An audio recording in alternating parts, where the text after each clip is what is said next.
Sir. नमस्कार शेतकरी मित्रांनो, मी शुभम शेळके, नुजविडू सिटी जिल्हा विक्री प्रतिनिधी. आज आपण आलोय गाव काळ्याखडा, तालुका राहुरी, जिल्हा अहिल्यानगर, श्री मनोज भाऊ काळे यांच्या शेतामध्ये.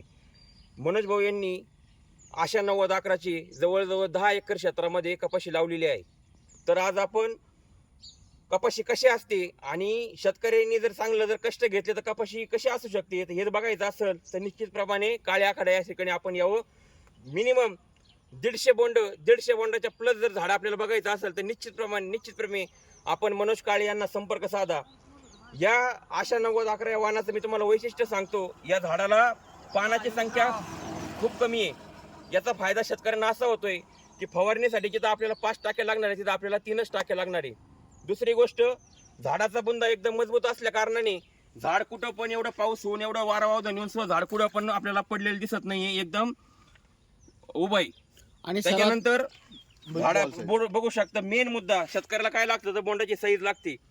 5 पाकळी बोंड जे आहे, 5 पाकळी बोंड जे खाली साईज आहे, खाली ज्या बोंडाची साईज आहे 5 पाकळी, ती साईज आपल्याला इथंपर्यंत वरपर्यंत पण बघायला शेतकरी मित्रांनो भेटू राहिली.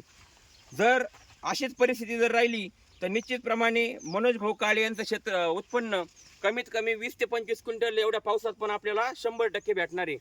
तरी मी शेतकऱ्यांना आवाहन करतो की आपण आपल्या शेतामध्ये पुढील वर्षी आशा 9011 या वाहनाची निवड करून निश्चितप्रमाणे आपलं उत्पन्न वाढवावं. धन्यवाद.